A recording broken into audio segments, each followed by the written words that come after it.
Okay, thanks for your patience. We'll call the meeting to order, please. First item on the business would be the minutes from the February 6th meeting. Motion to approve is presented. Motion been made by Sam Hutchins to approve the minutes. Is there a second to the motion? I'll second. Second by Keith Metcalf. Any further discussion? All approved, say aye. Aye. Disapprove? The motion will carry. Forgot to mention the Magistrate Hans got the flu today.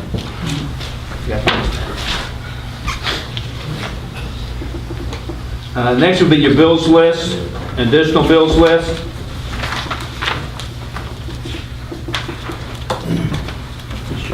I've got one question. Okay. No, I think I gave it to you.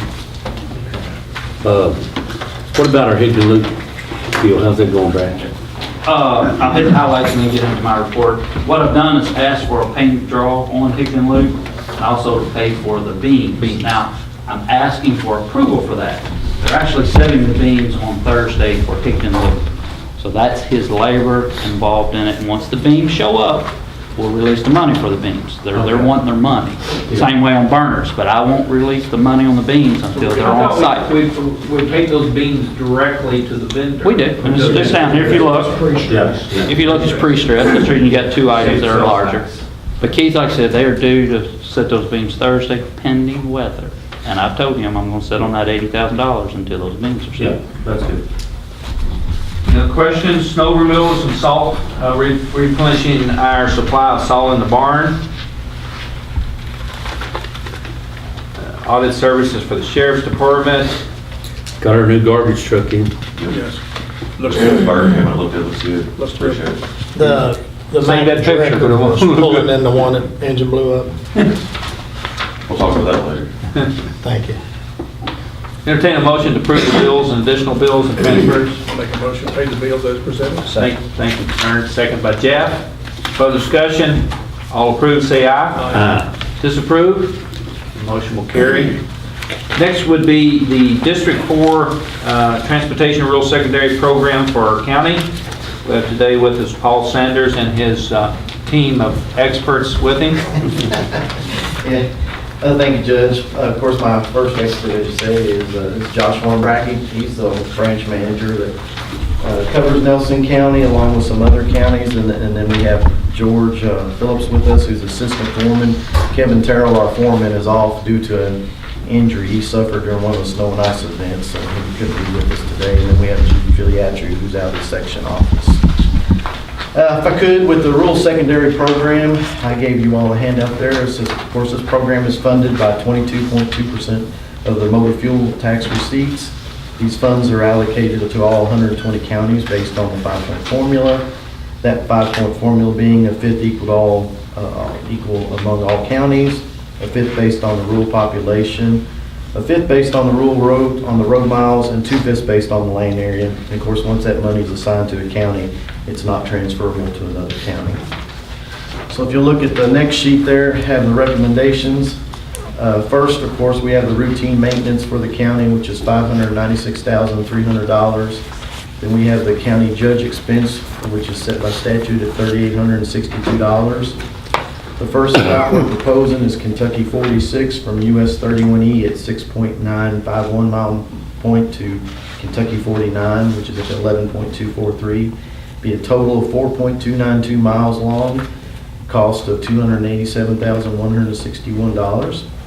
The next road we have is Kentucky 652 from Kentucky 48 at the 0 mile marker to the Spencer County line, which is .438, a total distance of .438 miles, cost of $38,250. Then on number 5, we have Kentucky 2738, starts at Kentucky 55, which is a 0 mile marker, and goes to a pavement joint, existing pavement joint, which is mile .663. Total distance is .663 miles long, the cost of $44,359. Then we have Kentucky 605, which goes from the Washington County line at mile .0 to US 150, which is at mile .1 or 3.608. Total distance of 3.608 miles long.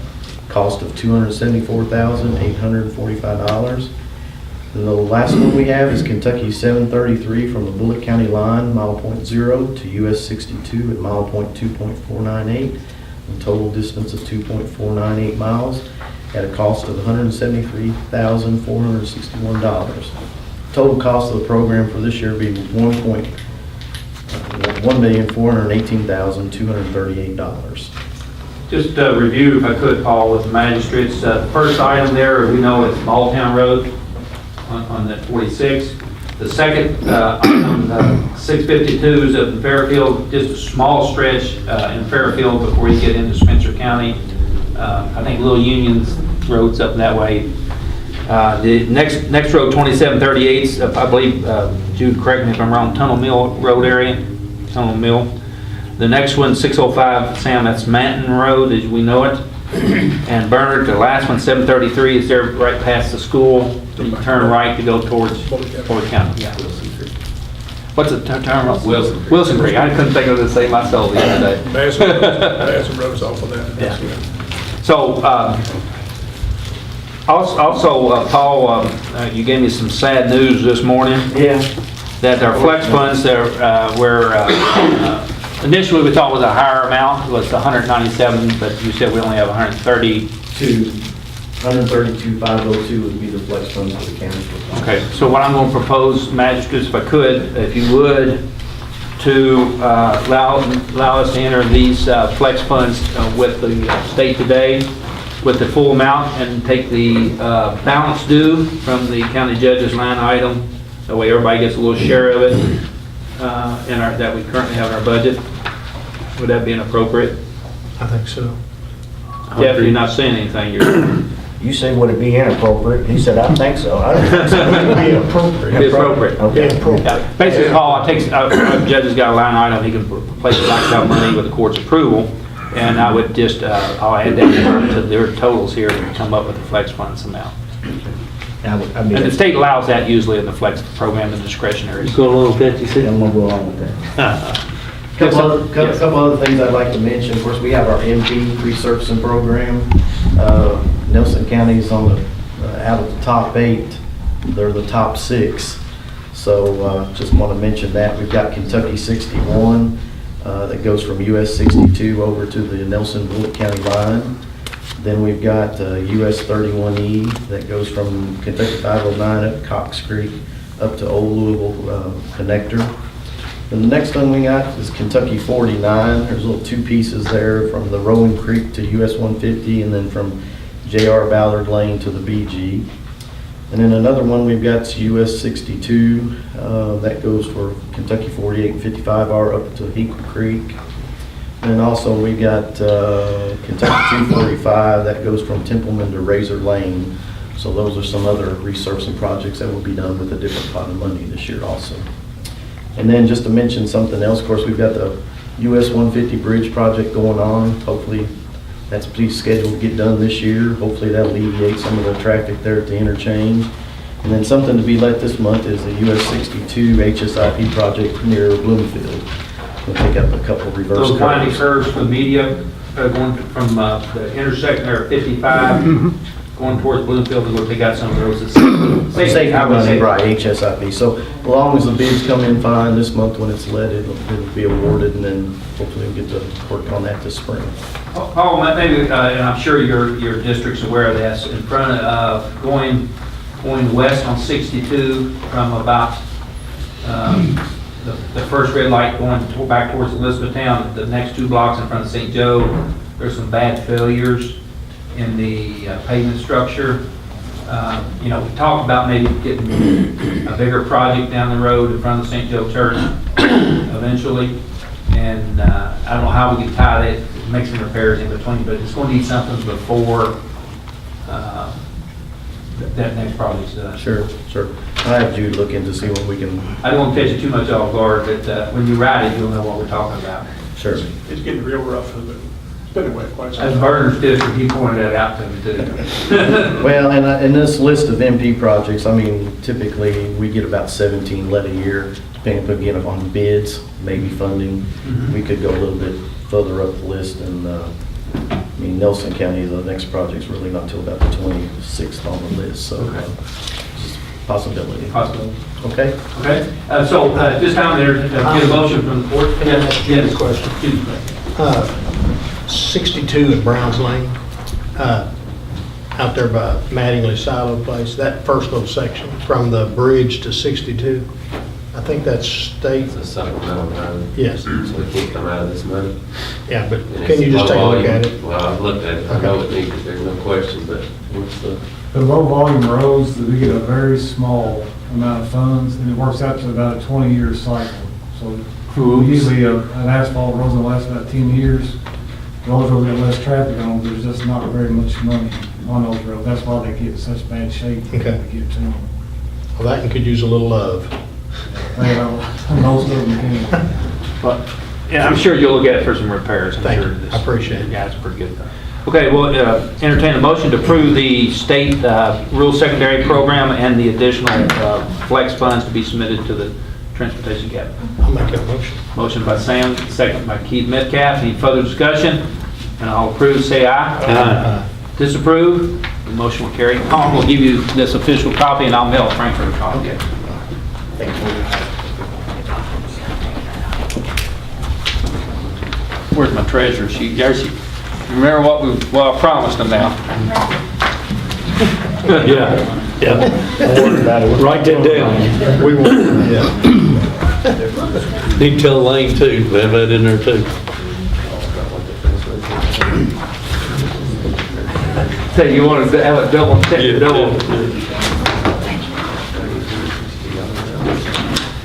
Okay, let me get my back here. Thank you all so much for being here. Thank you. George, thank you for everything you did Thank you, for George. us. Hey, All of Josh. us. George is real responsive. Appreciate it. Thank you all. Very responsive. Okay, next order of business would be the rezoning request amendment to the Woodlawn Springs Golf Club, amendment to the development plan and use of an existing golf course. As you folks can tell in the audience, we have had a lot of reading to do over the last couple of weeks. A lot of information provided by the applicant and also the planning commission. The planning commission made a motion to approve the PUD. The vote was 4-2. I believe I'm right on that. That's right, that's correct. Yeah, 4-2. And then, so it's up to us because of Section 8.2D of the zoning regulations, that any substantial change in use of development pattern of any approved PUD requires approval by the planning commission and fiscal court. A few years ago, we changed our rules that allowed the planning commission decision to stand unless fiscal court wanted to hear it. In this case, it's substantial, so therefore fiscal court has to have a first reading or second reading or denial. This time opened up for recommendations. I don't see any other way but to concur with planning and zoning's, Is that a motion? that is the motion, to concur with planning and zoning's recommendations. Is there a second to the motion? Second by Jeff Lear. Any further discussion? All approved, say aye. Aye. Disapproved? The motion will carry. Thank you all. Next will be the jail report. Okay, today we have a total of 137 inmates. We have 4 in Hardin County, 3 on home incarceration. We have 47 state inmates. We have 2 serving weekends. We have 2 after court, so we have an in-house total of 126. January's daily average was controlled intake. We averaged 35 a day. Class D's, we averaged 34 a day. Nelson County inmates, we averaged 89 a day. So we had a total daily average for January was 159. The new arrests and releases, males on arrivals, we had 173, females 47, so it was a total of 220. Releases, we had 190 males, 54 females, 244 was the total on that. Sentenced inmates, we have 4 out of district court sentenced, we have 1 serving weekends, we have 20 waiting for court. Most of these 20 now will be turned over to circuit court. We have 3 on HIP, which is home incarceration, 1 on work release. We have 2 that's doing community service.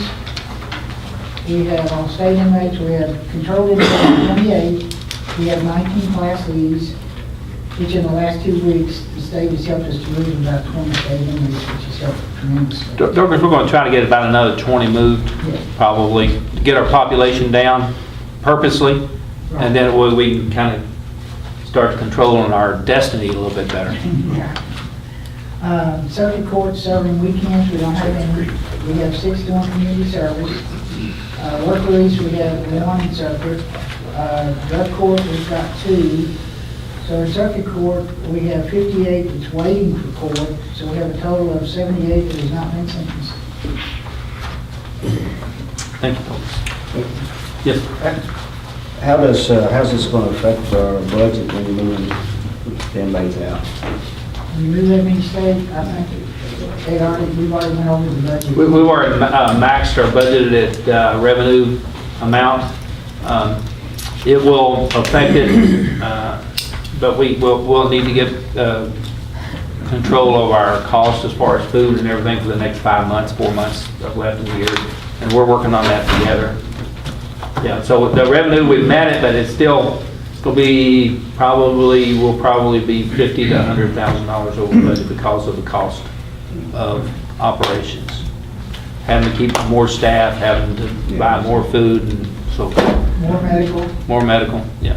And Judge, if I may, I was at a conference this past week. There is legislation, Senate Bill 133, where they're going to try to make what is now felonies misdemeanors. They're going to make possession of controlled substances misdemeanors, which is going to push the cost of incarceration down to the counties. So you might want to be just aware of that. What's the bill name? Senate Bill 133. Matthew, Scary. also in the bill going on where the canteen money profit could be used for other things in the jail. Yeah. And that understands the bill. There may be, I'm unaware of that one, very well maybe. There is a bill that would allow the canteen funds now currently have to be spent on programs that advance the inmates. Now, they're proposed legislation that will actually can be used for offset cost of operations. For lack of, I'm just giving you a general term. I don't exactly. That's never been discussed in 24 years I've been judge. No. But there is a piece of legislation on Yes, that. there is. So we have to be cautious about building new jails, and all of a sudden these felonies become misdemeanors, and all of a sudden you've got 50 empty beds in one swoop like that. But we'll monitor it. We're actually, just for the media to note, we are every day, somewhere along the line, over at least 2 times a week, discussing jail population, jail needs, researching, talking to the other jails that built jails, talking to Magistrate Lear and myself both have discussed a P3 project up in the Madison County area. Judge at the judges conference last week gave a presentation on it again, and they still haven't had anybody bite on that private side of it, but they've got 2 people interested, but nobody's biting yet. So They had an RFP and two of them did respond. They responded, They're yes. still evaluating. Yeah. See, what happens after the first 30 days of Medicare or Medicaid will pay for the first 30 days in a rehab center. And after that, then they become your patient. At that point in time, they're technically probably not called inmates, but they're your patients. So where does it go for the next steps? And so that's the unknown that nobody. And what percentage of the people that enter into treatment programs actually sustain it and go through the process all the way through? Nobody can give me a number on that yet. I'm still trying to identify that. Yeah, well, I think we're fortunate to have someone else be the guinea pig on this particular project, because there's a lot of unknowns. For sure. We aren't the only one watching them, I can tell you that. All righty, let's go to EMS report. Eva, since Joe's not here, he just told you to show up, huh? Yes, he did. He's actually. Or he working asked on you, he didn't signs. tell you anything, did he? Right. No, he's actually working on signs this week because of the weather changes and stuff, and we've got several new signs that we got from grants, so we're working on those. So that's kind of a different hat. But with EMS reports, we're just working on purchasing, and building that ambulance that was approved. So that's what we're working on now. And other than that, there's not a lot going on. Thank you. Have you got the ambulance in yet? No. When's No. it expected? I'm not sure. I think Joe and John are going to travel up there because they're going to do the paint and everything, because usually when it comes back here, we have to paint it.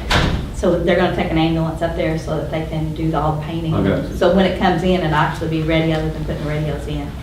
So I would say another month. Okay. Thank you. Okay, recreation report, Tyler couldn't be here this morning.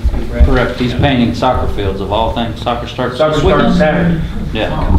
So he's trying to, he's trying to paint fields between rain and wind and everything else, so he could not make it today.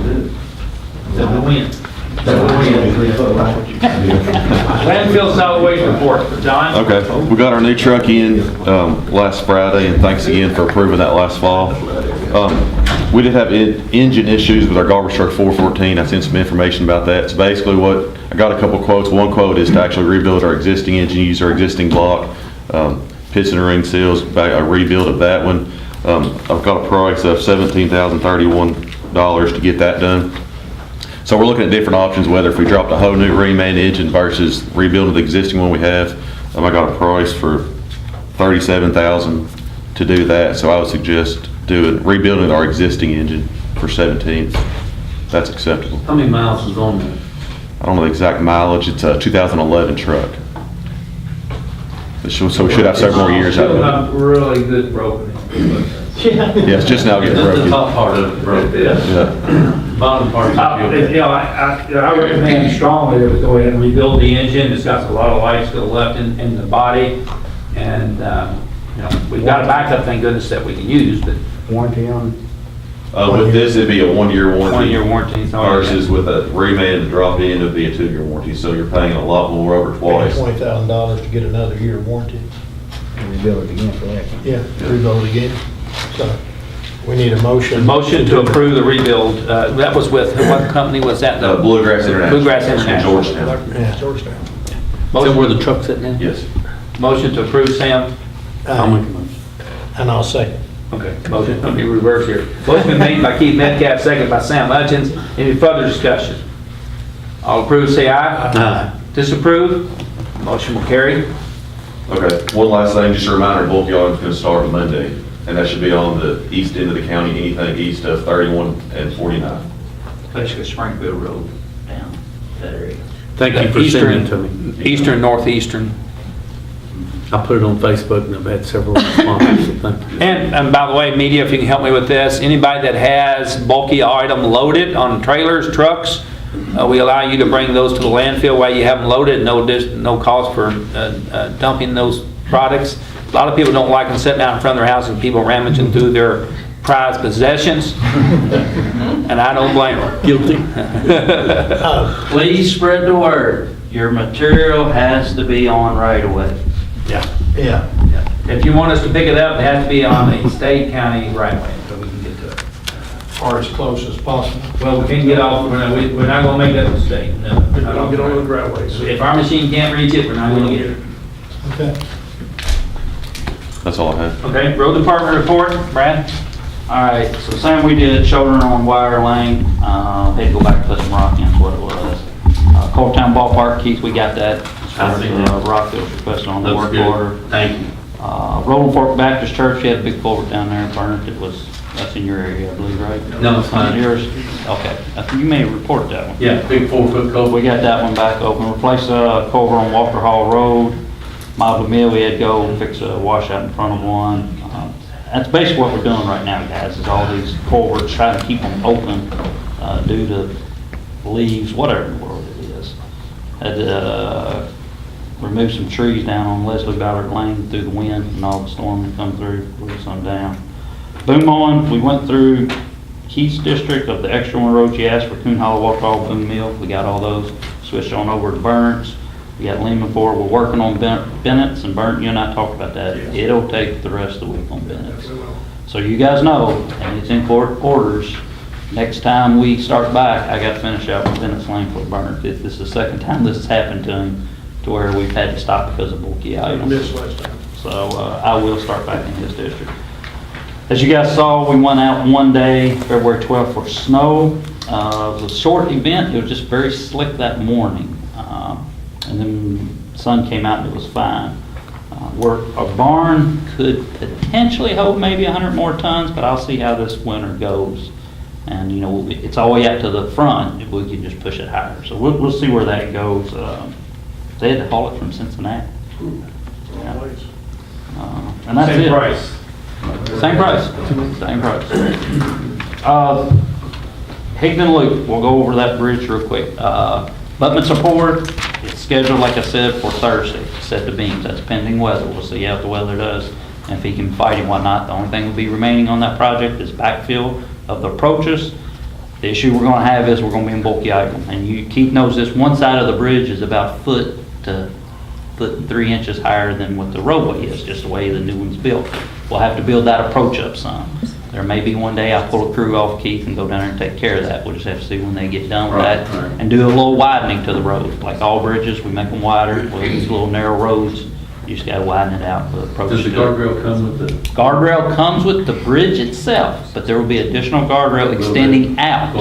What I'd like to do is Burns going to have the same issue on his.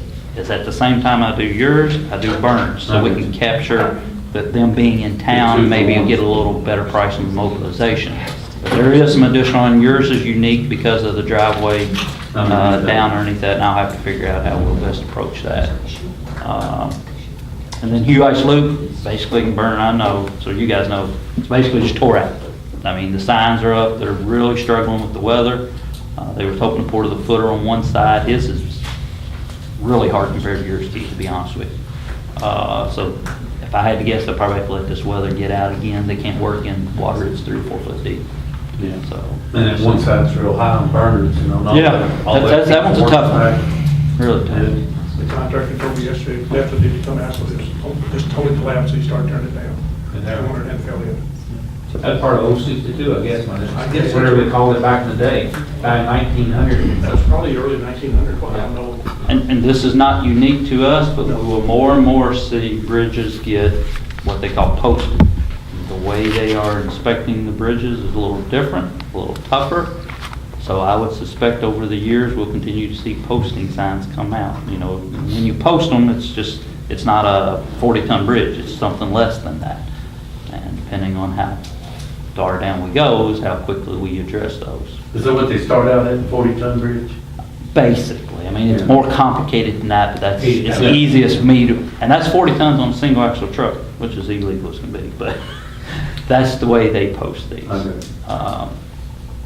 So anyhow, there's fair warning, we're gonna have some bridges over the years, we'll have to, and it's not unique to Nelson County, it's that way all over the state.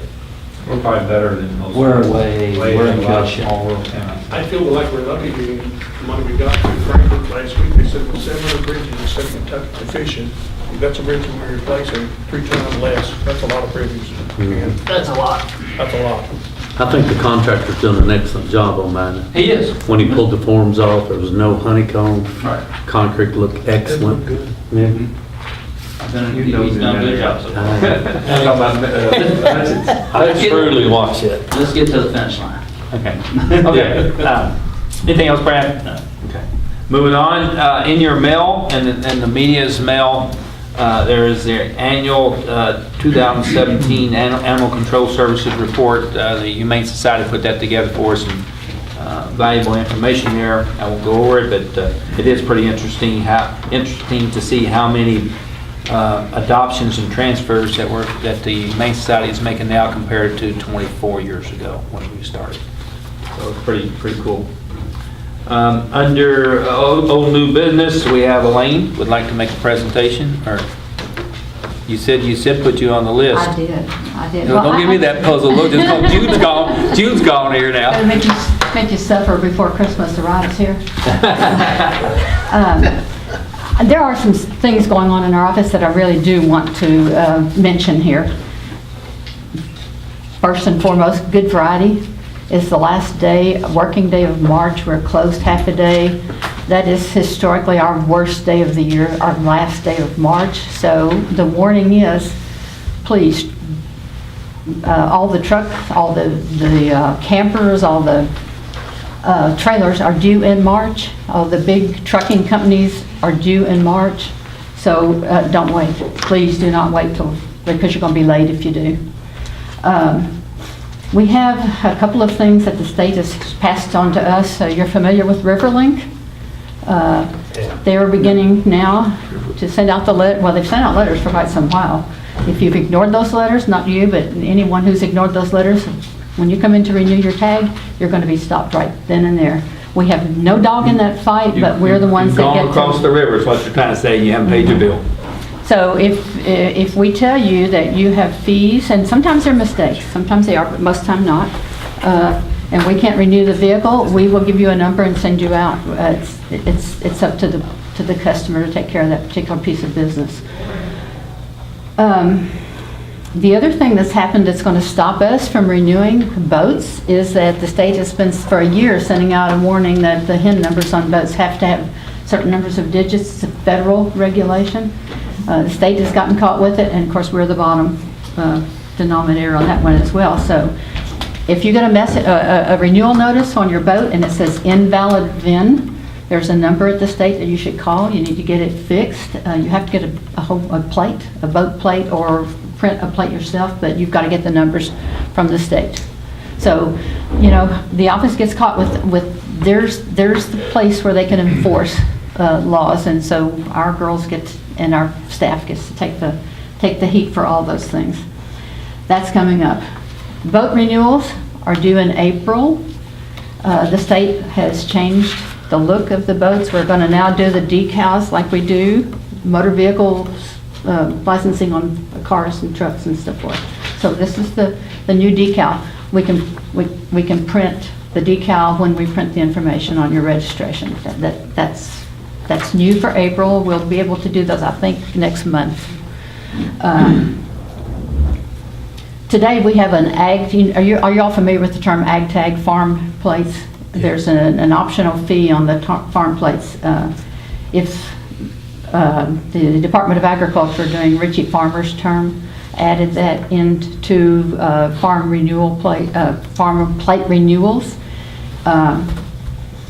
The Commissioner of Agriculture, Mr. Quarles, is going to be in the office today about 1 o'clock. He'll have FFA student representatives and 4-H representatives. The president of FFA is a Nelson County native of the statewide FFA.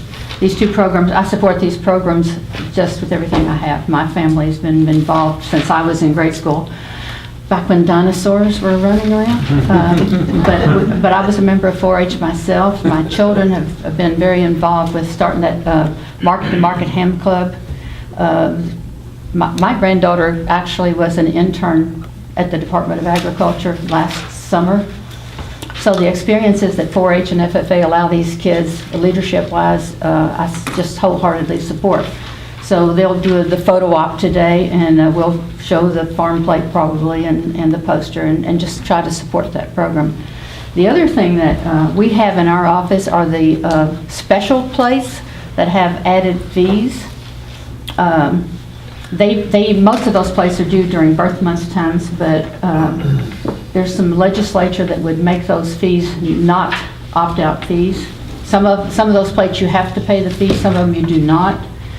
Why they allow you to opt out of a plate that you've chosen to support whatever cause you're supporting, I don't understand, but it causes issues sometimes at the clerk's office, and we would like to see those opt-out fees not allowed as opt-out fees. That does not apply to farm plates. Farmers had no say in that piece of legislation, and you know, there are occasions, since I'm in agriculture, I consider myself in agriculture, but you have 10 old trucks rolling around that place that you have to plate. You don't want to have to pay that fee for 10 trucks. So in our case, we pay it for 2 or 3 and opt out of the others. So there's a reason for all that, just for information. There are several increases in fees. This is quite a bit, but there's a lot going on in that office. There are increases. The boat fees are going to be raised significantly this year. They've done the comparisons. They said they have not been raised since 2002, and some of them are going to double, but they're still not in comparative to other states in a lot of situations. And these are all mandated by the state, Well, you know, I'm not sure about this one. not local. We're not Oh, yeah, mandated. this is I comes just want the down. media to be. Absolutely, we have no say in this. However, yes, everything we do is state mandated for almost everything we do. There are several bills before the legislature, and I'll try to email. I would certainly like support for those that the county clerks are trying to get passed. A lot of them have to do with the elections. Absentee ballots, we have to mail each and every absentee ballot. We would like, one of those laws includes a section where absentee ballots can be, not the ballots, the applications for absentee ballots can be sent electronically. I think they probably would have to be mailed back because because you have to have signatures on those things, and you don't want fraud. You do not want voter fraud, but from our end of it, to be able to do that would be very, very beneficial, time-wise and money-wise. The state is proposing, and county clerks are supporting, increases on certain fees related to recording and to driver's licensing. And we would like to see support on that, because when we give you back, in our county, we hand you back excess fees. Some counties don't have those. Some counties almost can't write a budget. So those fees haven't been raised for years, and they would probably be helpful to road funds in certain areas. It'd be okay if the state don't want to gobble it back up and send it to Frankfurt. That's what's Yes, happening in the health yeah. departments right now. Well, those fees in our situation are divided into state fees and county fees. And the county fees we keep, and that's what we use to run our office, Yeah. just by way of understanding how our budget works. So, yeah, and when we reach a certain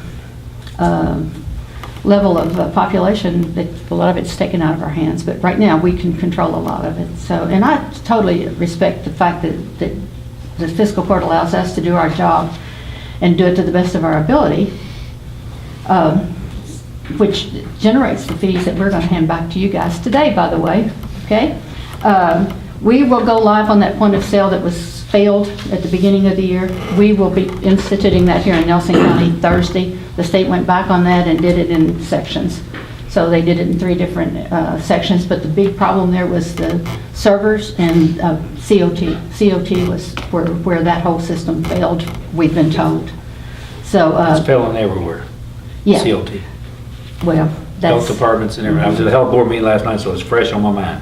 Mhm. So I think they've worked it out with the technical people in the state, and we pray. But Friday, if our girls haven't forgotten everything, we've trained and trained and trained to get this done. It may take us a little more time, but we should go live on that particular thing Friday. So basically, I think, oh, by the way, we do have a check for you all. So, this is our excess fee check. fees. Oh, we budgeted about 337, I think, Rhonda, best of my memory. Lane's turned over 521,000. Great job. $172.80, yes. 72,000, I thought. Did 80 cents in there. But we try to The run that retirement office. fund's gonna need this. We do, we work very, very hard to run that office Yes, you do. and do what we need to do, but also do it frugally. Elaine, let's go back to the elections. You know, there's a bill, and I don't know, a constitutional amendment maybe. Is it a bill or constitutional amendment? Eliminate next year's election? It would have to be a Constitutional amendment that would put it on the ballot to eliminate election to put it into the presidential year. And I'm just thinking out loud, I can't remember the details of it. You know, even though the election costs the county $100,000 plus each time we have an election, you know, I'm personally opposed to that legislation for the following reason. I know, no grimace now. No. Because elections, local politics is local. You know, to have a local election to be affected by a national race, and it can happen. Well, yes. And the influx of people that don't normally take the time to go vote, but they'll vote for a presidential race, but they won't come out. We'll be lucky to have 30% turnout in this primary in May. That's true. But so to start throwing our what we do locally in with the national, they haven't proved very well that they do the elections real well. The anyway. election they're wanting to change are state officials. State officials. It's the state, not the But county. irregardless, but I to understand monkey what you're us saying. with the folks in Frankfurt, I think it's wrong, and I'll... Well, I think the clerks are the ones that are I'll be actually advocating. making the suggestion Yeah. because, number one, it's terribly costly. Number two, that is such a low turnout election. The state elections, it's embarrassing. We do all this, the same amount of work for 6% to 10% of the turnout. That's what we've been having. When we have 35,000 registered voters and you get a sixth of that, that is, 10,000 or and 10,000 to we're do it. spending tons of money to do that, or tons. So, yeah, part of it is financial and part of it is just that turnout is so bad. So if they add it to another election, I I mean. mean, that's a positive side of it, no doubt. That's the, as I understand it, that is the reason. That's for their the- justification, yes. The other thing is that there should be, in my little meager opinion, some big changes coming eventually when you can get minds open to listen to suggestions and changing, I don't know what, but, early voting is one, and Kentucky is so close to that, to now, and I think we still are, but there needs to be some changes in the numbers of folks that are allowed to come and vote early. Whether money, again, is the reason so many counties are saying we don't want to go there yet. But, you'd have to work that out. It would have to be worked out. But I personally would like to see some movement towards some early voting. That's me, not the County Clerks Association. So. But yes, as far as that second year, that's been discussed, and I can see some benefit to it. Question, Lane, why are just votes going up? Why did they just single out votes? The way that's happened, I'm not sure that they don't have the right to change. The Department of Fish and Wildlife is, I'm not sure that they don't have the authority to set their fees, because I haven't seen a KRS that they've connected that change to. But any fees that go through our office has to be done by the legislature. Any You're gonna fees charge a fee related to anyway? motor vehicles. Even though Sir? there's no KRS to back it up? KR. I said I haven't seen it. I didn't see there wasn't one. I said I have not seen one when they've done the presentation, and they did come to the Clerks Association. So I would think they have the authority somewhere within their regs to set those fees. Don't know for sure. Thank you, Lane. You're quite welcome. Thank you all. Thank Yeah, thank you for the check. Thank you all for your time. And you all know that Gil does all this bookkeeping, and we get it. We just had an auditor, and for our inventory, we have 2 or 3 times a year. This was the inventory audit, and she could find nothing to complain about. Very good. Yes, so Good job. we Thank deeply you. appreciate it. Thank you all.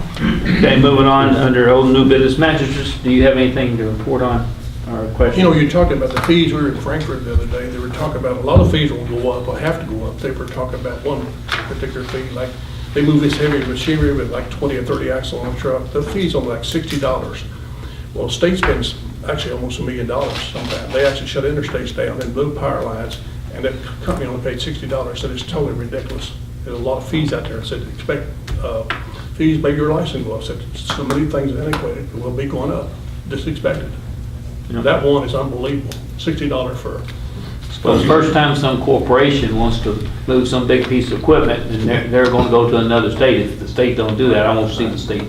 Yeah, bone up and take care of that. I don't think it will happen. Good. They said expect it, so.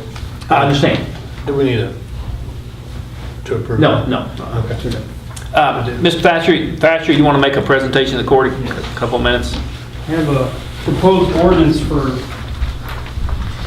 fiscal court public participation and transparency.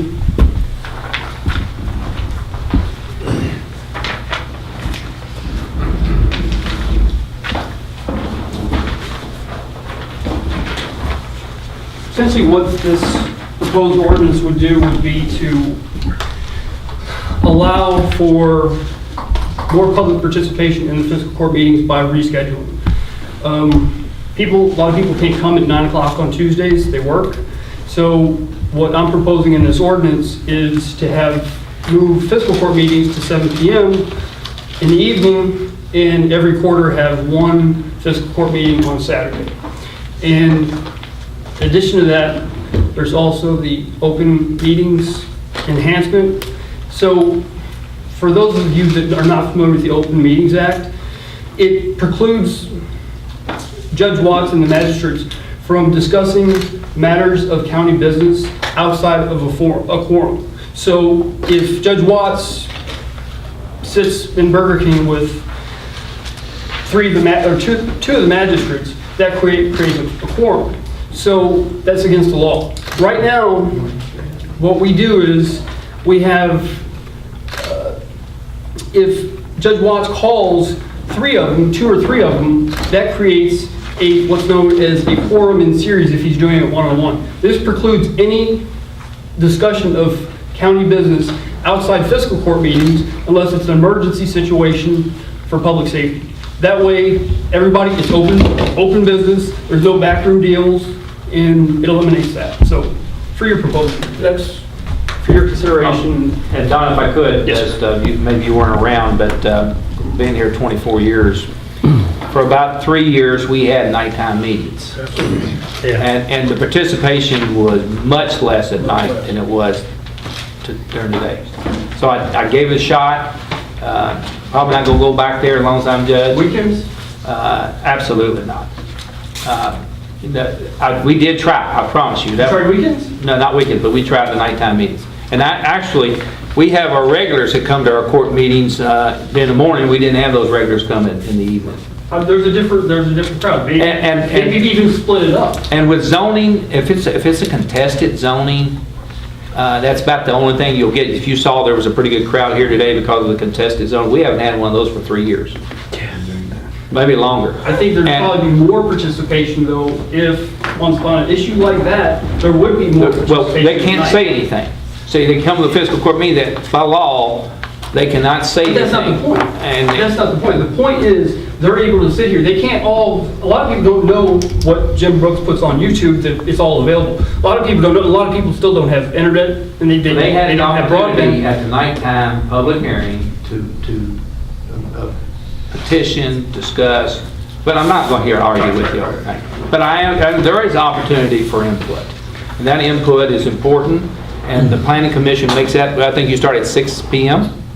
We used to have it at 7, now we've moved it to 6 really to accommodate the To- planning commissioners, but we, unless somebody's really interested in an application, nobody shows up at our meetings there. but- So Bardstown City Council, they have theirs at night.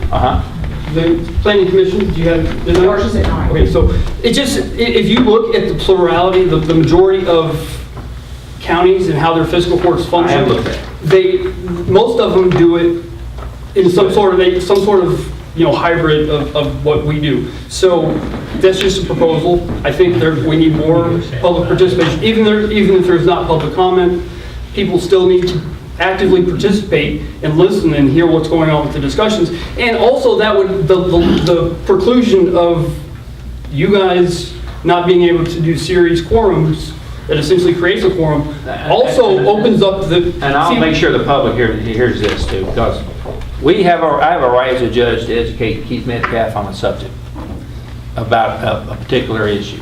I have that right. And I can tell you, we're well aware about quorum. We are, and have been, I have been for the Very last cautious on our emails. Absolutely. We are very. No, I understand about that, but you guys have to understand that there's a difference between negotiations and education. Absolutely. You're right, you're absolutely right. You can call Keith and tell him, hey, such and such highway, your road, we need to fix this, blah, blah, blah. But you can't do that and call 2 or 3 of them and discuss that same situation and it be substantive discussion. And clearly, I'll be honest with you, today kind of illustrates how this would affect what just happened. There was no discussion on Woodlawn. No, hold on. There was no discussion on, I'm not going to argue, but there was no discussion on Woodlawn. But I'm going to argue this. Well, that's We fine. have 3 things we could do today. We could either approve, we could deny, or we could hold a new hearing for new evidence. But beyond that, we couldn't discuss anything that was not already in this package. In that document. But you didn't discuss anything in that package. They've had it for 3 weeks. We've had it for 3 But you didn't weeks. discuss it in front of the people. But our decision was Who did only you- 3 things. Who did you discuss this with anybody outside this board? We can either approve, deny, that's the only discussion you have here, is No, that's you not the read only this, discussion you have. you make the decision personally, and then you approve, deny, or you have a new hearing. That is not the only discussion you can have. You can, The you way can am I outline this, or you wrong can say, on that, answer Jan? that. You speak on that. And Matthew can help me. The planning commission is established to hear all the comments, public Correct. hearing comments. So it's the planning commission that holds the public hearing and takes the transcript, which is established to take the politics out of it, because it's the planning commission, which are lay individuals appointed by the elected officials, and they're the ones that take all the evidence and testimony at the hearing. Once the planning commission's the same way, they can only take the evidence and testimony that's presented at the hearing. Once they make a recommendation to fiscal court, the only thing that the fiscal court can take and look at is the evidence that was presented at the hearing. But they can discuss that evidence, which they They didn't could do. discuss that evidence. That's the point. Yeah. At some point, if there's no discussion, how can they sit here and just all agree on something and just, there's no discussion on the evidence? So, yeah, there's this big, thick thing. We don't know what's in it. These people here that were here earlier, they may not know what's in that. Maybe they don't have that big, thick thing, and you guys didn't sit here, hey, well, this could impact these people such and such.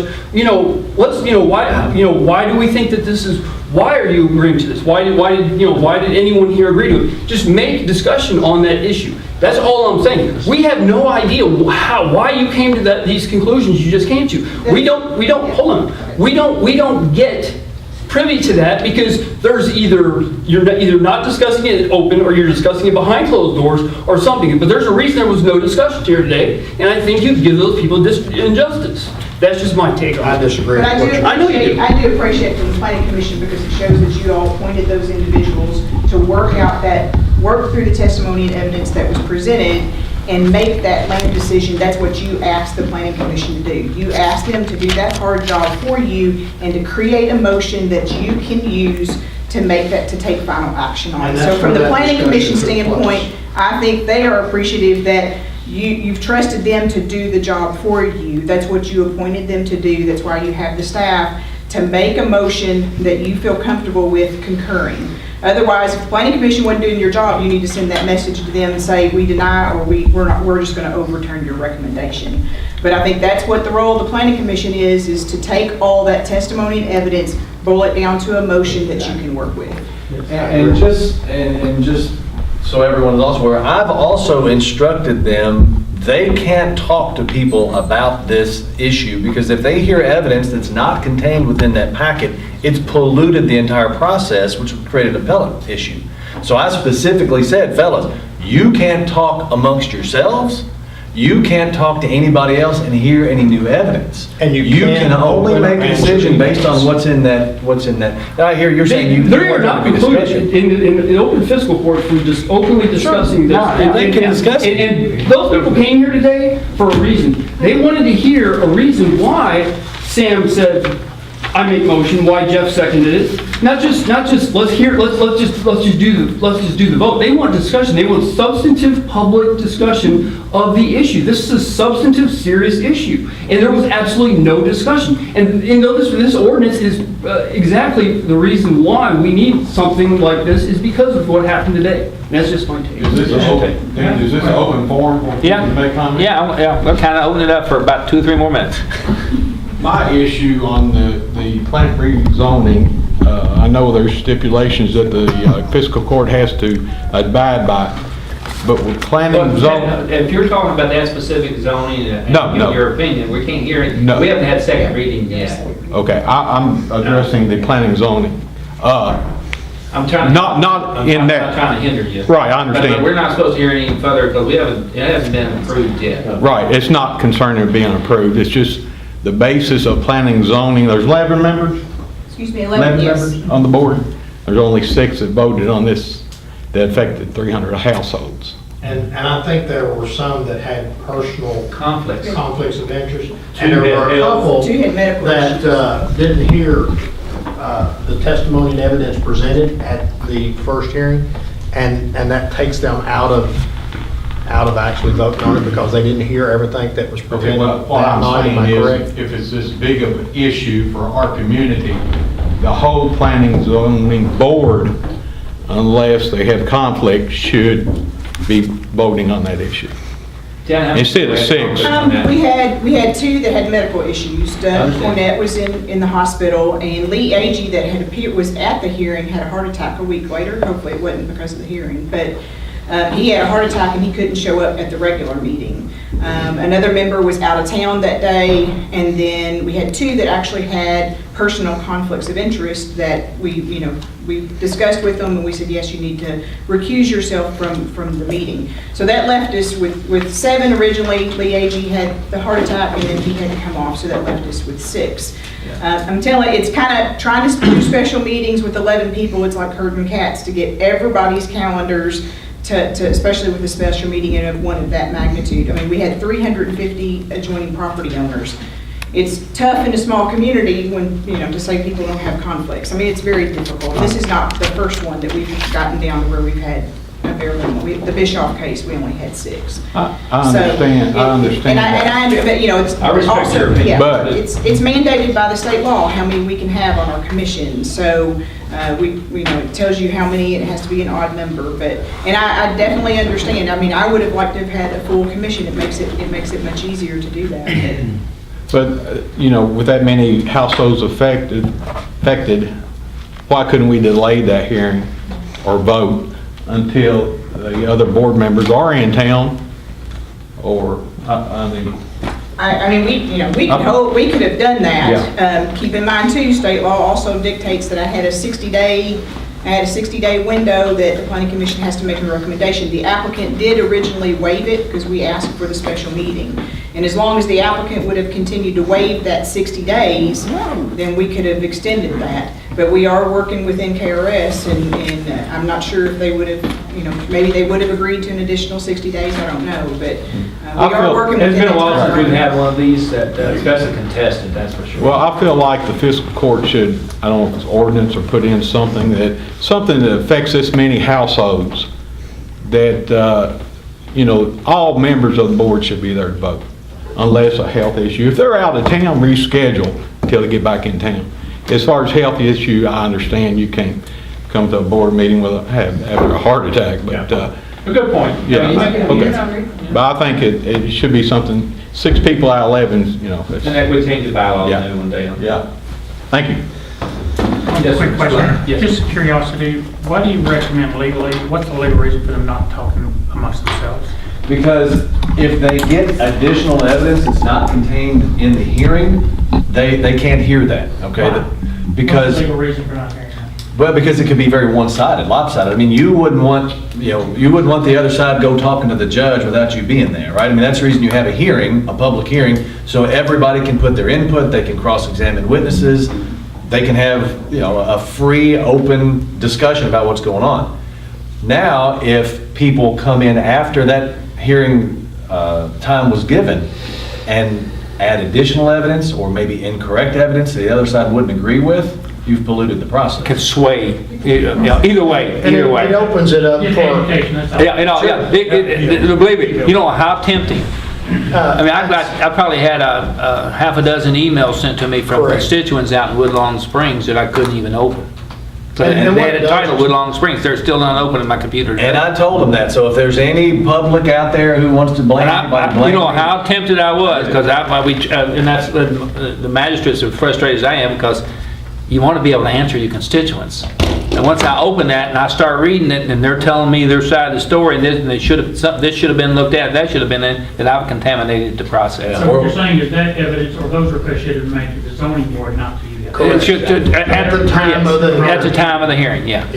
So that's also an educational issue, right? Yes. To the public, knowing that they don't need to recommend that to you guys, We- we need to go to the zoning commission with those types of. And I do tell people that. I think we all try to tell people that. and it opens it up to a lawsuit for one side or the other. If we talk to someone out of the public hearing, then that gives them the opportunity to be able to go to court to try to change the outcome of the thing, one way or the other, Yeah, and the only reason I ask that question, a lot of times is misunderstanding is about communication. Yes. And education. Yes. And so, Thank you for yeah, that. you got a good reason to redirect people to these guys, this is where you discussion needs to happen. Yeah. So you're saying there's a, Matthew, you're saying there's a statutory, or what is the basis, what's your legal basis for that recommendation?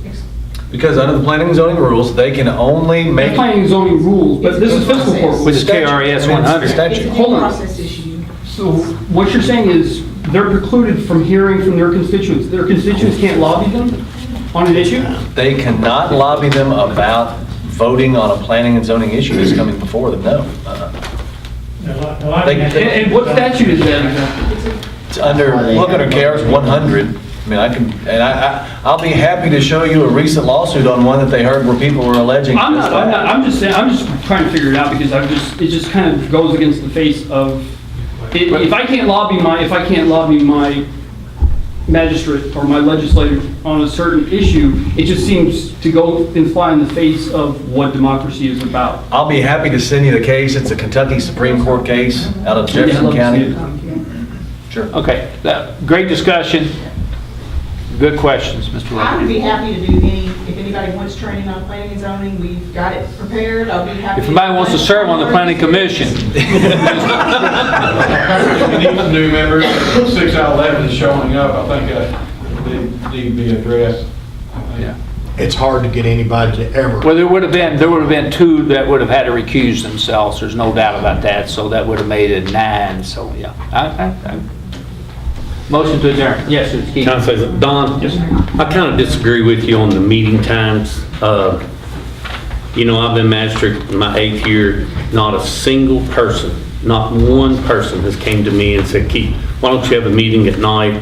When I signed up for this job, I knew it was the first and third Tuesday of every month. I was able to readjust my work schedule to do it. But you know, if I had 100 people come to me and say, hey, Keith, I really would like to come to y'all's meeting, but I didn't have the first person. And that's what we kind of do as a living, and listen to people's complaints, their culverts, their neighbors, their wind chimes. I mean, that's kind of all included in our job. And, you know. I get it, Keith. I'm with you. Listen, people, that's the reason I even brought this up, because people actually said to me, I'll be honest with you, there's conspiracy theories out there that say, oh, Judge Ross holds these meetings at 9 o'clock on a Tuesday, so working people can't do that. That is the honest truth. I've gotten 3 people that have actually come to me and said that. Well, 3. And so this is just, look, this is just open for, this is a proposal open for discussion. If you disagree, that's fine. I'm just telling you what I'm proposing, what I've heard from people. And you live in a different district than I do, and that's fine. But maybe people have a different experience around me, because that's what they said to me. Okay, thank you. Motion to adjourn. I'll make that motion. Please. Made by Bernard Ice, second by Jeff Lear. All approve, say aye. Aye. Disapprove?